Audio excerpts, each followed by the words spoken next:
Africa दो हिस्सों में टूट रहा है और क्या अफ्रीका का 1/3 हिस्सा अफ्रीका से अलग हो रहा है। ठीक उसी तरह जैसे आज से करोड़ों साल पहले भारत अफ्रीका से टूटकर आज के तिब्बत से टकराया था, ठीक उसी तरह अफ्रीका का यह बड़ा हिस्सा भारत से टकराने वाला है। और अगर ऐसा होने वाला है तो यहाँ की जमीन बड़े बड़े माउंटेन में बदल जाएगी, जमीन से गर्म लावा निकलने लगेगा और आसपास की जमीन बर्फ से ढक जाएगी। लेकिन हमारी पृथ्वी पर यह बदलाव क्यों हो रहा है? क्या हम इसको रोक नहीं सकते? और फ्यूचर में हमारी धरती के साथ क्या होने वाला है, आइए जानते हैं। लेकिन अगर आप पहली बार इस वीडियो को हमारे चैनल पर देख रहे हैं तो चैनल को सब्सक्राइब जरूर कर लीजिए। आज से तकरीबन 450 करोड़ साल पहले हमारी पृथ्वी पूरी तरह पानी से ढकी हुई थी। पृथ्वी को उस समय बने कुछ ही साल का वक्त गुजरा था और इसी वजह से जमीन के अंदर लावा उबल रहा था। समय के साथ साथ यह लावा वोल्केनो के रूप में जमीन से बाहर निकलने लगा, जिसके कारण पानी के ऊपर छोटे छोटे आइलैंड बनना शुरू हो गए और इन्हीं आइलैंड के रूप में जमीन बनना शुरू हुई। और करीब 100 करोड़ साल बाद पृथ्वी पर कई करोड़ छोटे छोटे द्वीप बन चुके थे और फिर धीरे धीरे पृथ्वी की सतह ठंडी हो रही थी, जिसके कारण पृथ्वी पर दरार हो रही थी और इसी कारण से यह छोटे छोटे द्वीप एक दूसरे से सिमटने लगे और आपस में जुड़ गए। और यह प्रक्रिया कई सालों तक ऐसे ही चलती रही और कई सालों बाद यह सारी जमीन एक जगह इकट्ठा हो गई, जिसे आज हम पेंजिया कॉन्टिनेंट के नाम से जानते हैं। आज से करीब 20 करोड़ साल पहले यह पेंजिया महाद्वीप टूटने लगा और इस वक्त हमारे इंडिया, अफ्रीका और अमेरिका के अलावा सभी कॉन्टिनेंट का निर्माण हुआ। इस वक्त अफ्रीका से जुड़ा हमारा इंडिया टूटकर तिब्बत से आकर जुड़ गया।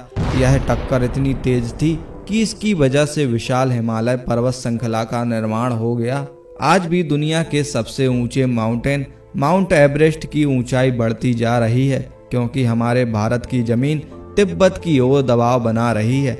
आज हमारी पृथ्वी पर जितने भी देश हैं वह करोड़ों साल पहले एक हुआ करते थे और धीरे धीरे वे अलग हो गए और अभी भी कुछ हिस्से एक दूसरे से अलग हो रहे हैं। और इसका सबसे बड़ा नमूना धरती पर मौजूद अफ्रीका का यह बड़ा हिस्सा है, जो दो हिस्सों में अलग हो रहा है। 2005 में दक्षिण पश्चिमी केन्या से निटोबी नारो हाईवे तक की जमीन में दरार बन गई थी, जो कई फीट गहरी थी और यह दरार हर साल बढ़ती जा रही है। इस दरार बनने का कारण है अफ्रीका का यह ट्रायंगल हिस्सा।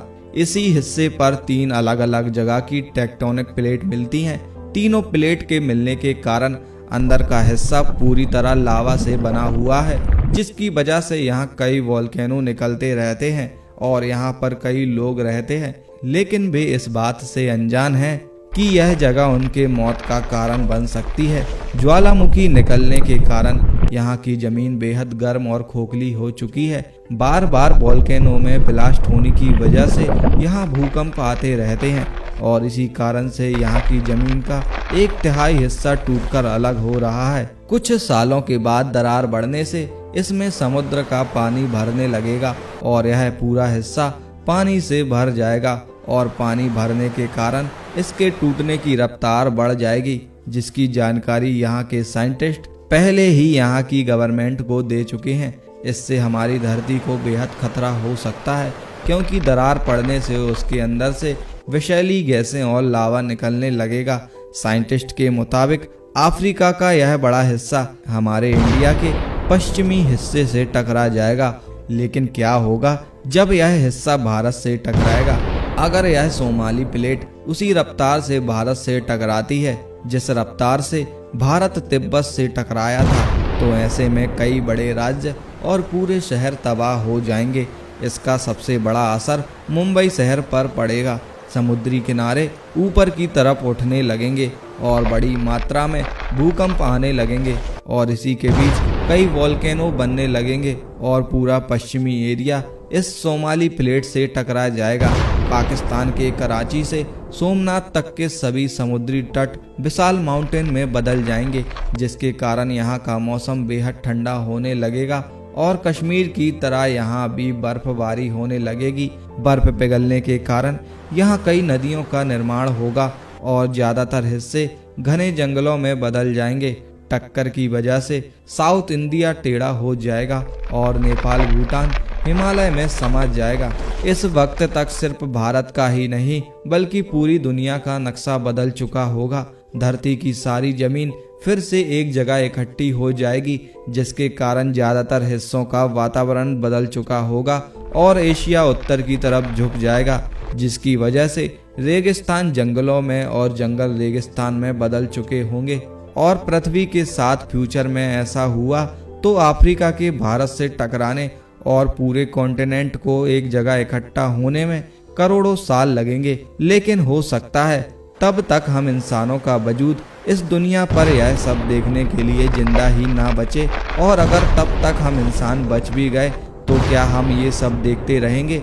इस बारे में आपकी क्या राय है, हमें कमेंट करके जरूर बताएं।